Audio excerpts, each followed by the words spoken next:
Et ben moi je m'appelle Thibaut Calice, j'ai 29 ans et je suis installé sur cette exploitation familiale depuis 2015. C'est une exploitation qui remonte, je pourrais pas remonter toutes les générations, mais on s'est arrêté déjà à 6. Depuis 1700 et des poussières. On a un descendant de la famille qui est sur cette exploitation. Et on est une exploitation de céréales et d'élevage. D'élevage pour la viande, historiquement aussi du lait, mais depuis mon papa de la viande. Donc on les voit derrière, une race particulière, une race salaire, et qu'on valorise en direct maintenant à la ferme pour le plus grand plaisir de nos consommateurs. La ferme pédagogique, ça fait 30 ans que ça dure, donc avec mes beaux-parents, donc les parents de Thibaut, Gérard et Marie-Claude. Donc ça a commencé avec un élevage laitier. Puis là, derrière, vous verrez l'élevage de salaire, donc un élevage ici plutôt allaitant. Donc on fait de la vente directe de caissettes, donc de salaire, veaux et vaches. On fait également sur la ferme, il y a 180 hectares de culture, donc surtout céréalières, les cultures. Il y a à peu près 60 mères, donc autant de petits. Il y a également donc l'élevage de Mio-Castor, où là il va y avoir à peu près entre 200 et 250 animaux, donc ça reste un petit élevage donc, qu'on élève et qu'on diversifie sur la ferme. Et puis il y a également la ferme pédagogique, donc on est ouvert au public, les particuliers, mais aussi aux groupes d'adultes, groupes scolaires. Donc on propose des formules avec différents ateliers. Donc on diversifie tous les ans, donc aujourd'hui on propose des ateliers, donc forcément les animaux de la ferme, on fait de la farine à la ferme avec l'objectif de faire des pâtes et sur un plus long terme des raviolis. Comme on a la viande, on aura la farine, ça serait chouette de faire les raviolis, quoi. Et puis pareil, dans les objectifs, il y aura de l'huile de colza et puis plein de choses à venir, mais bon, on est toujours dans les projets, hein, ça ne s'arrêtera pas.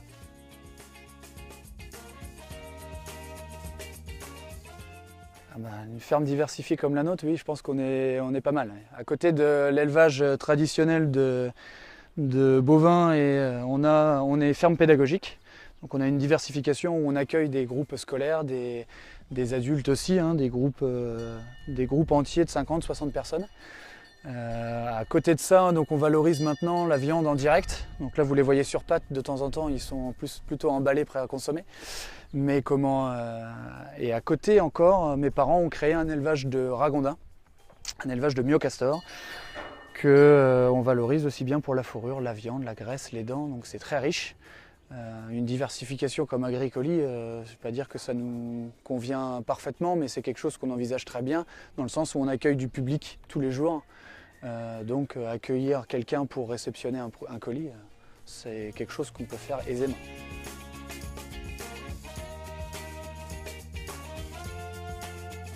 Déjà, c'est sûr que c'est un virus, ça se transmet, c'est une passion. Nous, on est tous les deux, avec ma compagne, on est tous les deux ingénieurs de formation, ingénieurs en agriculture. Et j'avais la possibilité d'aller travailler dans une entreprise qui était tournée vers l'international, dans l'agriculture. Mais moi, rester dans un bureau, ça ne le faisait pas trop. Donc j'ai préféré revenir sur l'exploitation familiale, au prix de certains sacrifices au niveau du salaire, on va dire, mais au niveau de conditions de vie, il n'y a pas photo, on y gagne largement. Mon bureau, il est sympa en ce moment, quoi. Donc c'est ce que je dis tout le temps, en été, c'est le rêve, on a des conditions de vie, on profite de notre famille, on voit nos enfants grandir. Donc le choix a été vite fait, quoi. Il y avait pas, mon papa arrivant à la retraite, moi j'ai fait le pas tout de suite, j'ai sauté le pas tout de suite.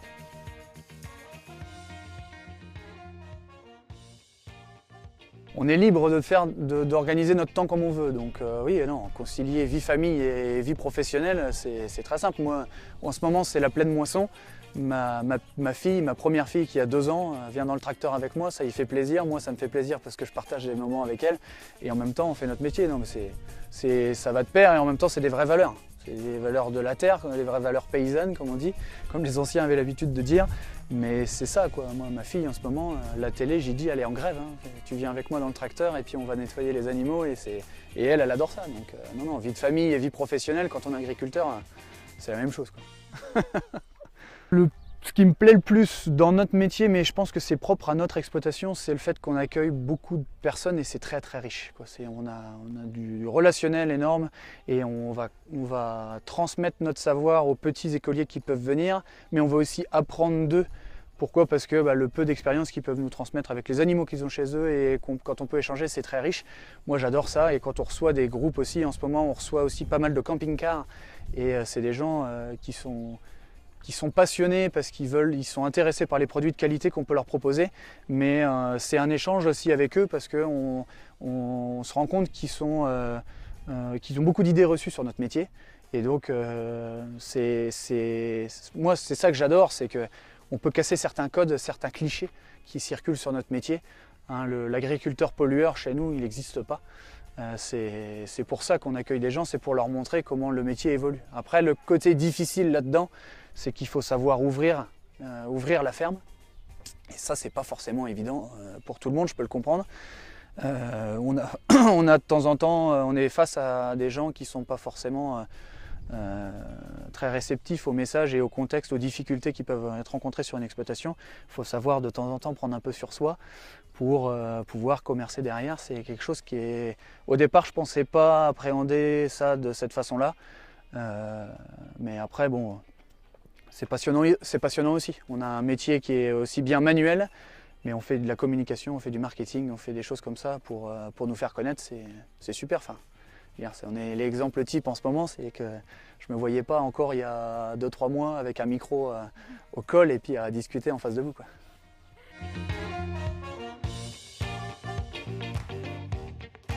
Grande question qu'on a en ce moment, parce que moi je réponds à toutes les questions, j'ai aucun tabou. C'est si je prends un exemple type, c'est la polémique sur la souffrance animale.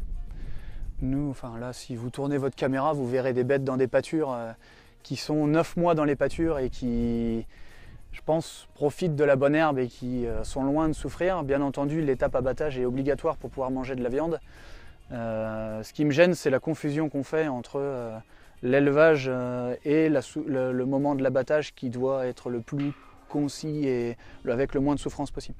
Et l'amalgame qui peut être fait sur derrière la qualité des produits, les choses comme ça. Il ne faut pas se leurrer, nous on ne peut pas avoir de produits de qualité si l'animal il souffre, c'est évident, quoi. Je veux dire, on ne serait pas à 2 mètres d'une bête comme ça si j'avais l'habitude d'y taper dessus et qu'elle ne mange rien. Je veux dire, c'est évident que cette bête-là, elle est en pleine forme, sinon elle ne serait pas comme ça avec nous. Donc ça, c'est un des problèmes qu'on a en ce moment. Je pense que c'est un problème, c'est à nous aussi de nous remettre en question. Je pense que l'agriculture s'est détachée volontairement de la population et qu'aujourd'hui, ma génération doit faire l'effet inverse. La génération de mon papa, il fallait qu'il produise à fond et peu importe entre guillemets ce qu'on pouvait mettre sur les terres du moment que ça produisait. Aujourd'hui, moi, c'est pas du tout comme ça. Moi, quand je sélectionne une variété de blé, mon critère primordial de sélection, c'est il faut qu'elle soit résistante au plus de maladies possible. Pourquoi? Parce que j'ai pas envie de mettre de produits. Pourquoi aussi? Parce que le blé que je vais produire, ma fille, elle va le manger. Donc moi, j'ai même pas envie que ma fille, elle mange des produits phytosanitaires. Donc je suis le premier concerné quand j'entends parler de zéro phyto ou de zéro traitement. Je suis le premier concerné. Après, il faut savoir aussi que manger avec de la haute qualité, ça a un certain prix. Et l'injustice, je trouve, là-dedans, c'est l'hypocrisie qu'on peut vivre en ce moment dans le contexte agricole, c'est de se dire qu'on va tous être bio et on va manger aussi cher que maintenant. Ça, faut pas se leurrer. Si le consommateur y croit ça, il se met le doigt dans l'œil tout de suite. C'est impossible. Ou alors on va importer du bio de l'étranger et ça aura le prix qu'on veut, mais ça ne sera pas du bio que nous on entend. Donc faire de la qualité, oui, mais ça a un coût. Moi, faire de la qualité chez La Fer, aujourd'hui je la fais, mais je pense que je suis entre 30 et 40% plus cher que ce que vous pouvez trouver chez Leclerc. Voilà. Par contre, les clients qui viennent chez moi, ils savent, je fais un contrat de confiance avec eux. Je leur transmets tout. Ils savent tout de A à Z sur ce que je leur vends. Vous voyez, le petit veau qui est derrière la vache, là, il est né il y a 4 jours. Il va avoir sa petite paire de boucles aujourd'hui parce que là, voilà, et on va le tracer jusqu'à la fin. Donc, moi, je leur transmets tout. C'est ça aussi le contrat que je m'engage à passer avec un client qui il doit avoir confiance en ce qu'il achète chez moi. Voilà.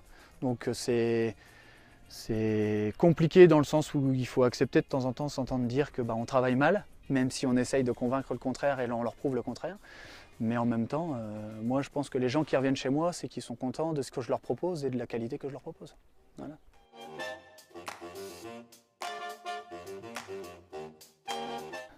Ma journée commence à 6 h et elle termine à 23 h, professionnellement parlant.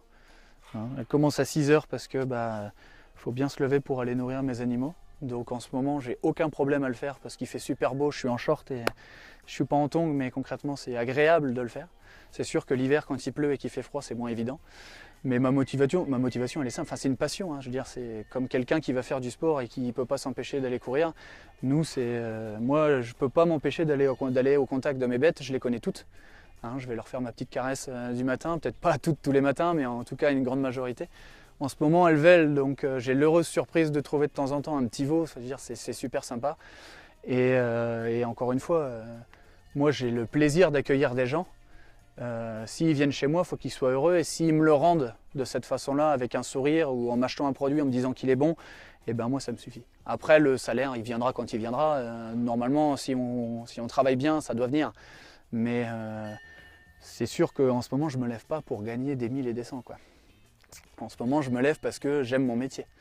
Hein, le but de se diversifier comme nous on le fait, de bientôt faire de la farine, des pâtes, des ravioles, des choses comme ça, c'est sûr que ça va nous amener du revenu. Mais c'est surtout parce que moi je veux me détacher de la partie agricole production et aller plus vers le client, vers le consommateur pour discuter, quoi. Moi c'est ça, c'est l'échange que j'adore.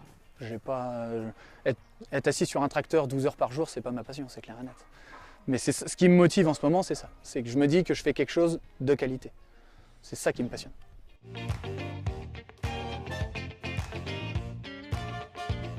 Oh, bon, l'agriculture d'aujourd'hui, de toute façon, c'est pas compliqué. Si on continue dans le schéma productiviste qu'on a depuis 30 ou 40 ans, pour moi, on va droit dans le mur. Je vais pas me faire des copains en disant ça, mais concrètement, avant, quand on regardait les cartes postales, on voyait sur certains villages des pâtures autour des villages. C'est pas pour rien, c'est que ces terres-là, elles pouvaient être valorisées qu'en pâture. Le traitement phyto a permis de les utiliser autrement. L'agriculture d'aujourd'hui, le consommateur, pour moi, ce qu'il recherche, c'est manger sain. Il veut plus avoir de stress à se dire qu'est-ce que je mange, si ça se trouve, je m'empoisonne. On a reçu des gens la semaine dernière qui nous ont dit « Moi, je mange plus de viande parce que j'ai peur de ce que je mange. » Et cette personne-là, elle m'a dit « Je suis végétarienne. » Et ben, elle est repartie de chez moi avec 2 entrecôtes et 4 beefsteaks. Donc c'est qu'en fin de compte, elle n'est pas végétarienne. Elle a juste plus confiance du tout en ce qu'elle achète. Et ça, c'est notre faute. Parce qu'on a complètement détaché les gens de la production. Donc l'agriculture de demain, c'est de l'agriculture de conservation, c'est de l'agriculture avec le respect de l'environnement, certes, mais c'est de l'agriculture avec de la durabilité, de la conservation de la biodiversité, de la prise en compte de l'évolution des technologies. Ça passe par l'utilisation de GPS ou de choses comme ça qui optimisent à fond l'utilisation des produits qui sont à la fois onéreux mais qui peuvent être dangereux pour l'environnement. Donc pour nous, derrière, c'est un gain économique, mais c'est un gain d'image forcément. Donc on doit redorer notre blason, mais en même temps, celui qui fait de la qualité, il doit s'y retrouver. Moi aujourd'hui, en vendant ma viande, je considère que je vends de la viande un peu haut de gamme, donc elle a un coût, mais les gens doivent s'y retrouver. Donc moi, peut-être qu'ils achètent un steak de moins que ce qu'ils auraient acheté dans un supermarché. En venant chez moi, peut-être qu'ils en achètent qu'un au lieu de 2 là-bas. Mais par contre, quand ils en ont mangé un chez moi, logiquement, ils se sont régalés, quoi. Ils n'ont pas acheté 2. J'espère, en tout cas, c'est ce que je m'efforce à faire. Donc l'agriculture de demain, pour moi, c'est ça. C'est une agriculture qui respecte l'environnement, qui fait de la qualité, et après qui est en phase avec le consommateur. L'agriculture aujourd'hui, elle n'est pas celle que les gens souhaiteraient. Nous, on aimerait bien faire une agriculture avec les petites fermes, avec les animaux comme on fait aujourd'hui, etc. Sauf qu'aujourd'hui, les petites fermes, comme tout le monde souhaiterait, le problème c'est que c'est pas viable, quoi. Aujourd'hui, malheureusement, l'agriculture de demain, pour moi, c'est vraiment, il faudrait mettre en commun en fait le matériel entre agriculteurs, faire des plus grosses fermes, mais je veux dire avec plusieurs fermes en fait fusionnées, parce que le matériel est tellement cher que sinon on ne peut pas s'en sortir, quoi. Encore aujourd'hui, nous on n'a pas encore de salaire, pour vous dire. Donc pour l'agriculture demain, si vraiment on veut qu'il y ait une agriculture demain, il faut absolument que les agriculteurs ils mettent le travail en commun pour que ça continue, quoi. L'agriculture de demain, ouais, j'ai bien peur que... Enfin, pour moi, j'aimerais que ce soit finalement une ferme comme nous, ce qu'on essaye de faire, où finalement on lit un petit peu le côté agriculteur type, donc vraiment métier, la culture, l'élevage. Et puis vraiment, il va falloir, je pense, pour qu'on puisse survivre dans le milieu de l'agriculture. Et nous, on aimerait orienter sur le côté touristique, quoi. L'agro-tourisme. Aujourd'hui, pour que vraiment l'agriculture perdure, il va falloir qu'on diversifie un maximum parce que l'agriculture, c'est vraiment culture et puis élevage, simplement, ça va être de plus en plus compliqué, quoi. Donc il faut trouver des diversifications. L'agriculture de demain, c'est des agriculteurs qui seront encore plus polyvalents qu'ils n'étaient aujourd'hui, quoi, plus diversifiés encore.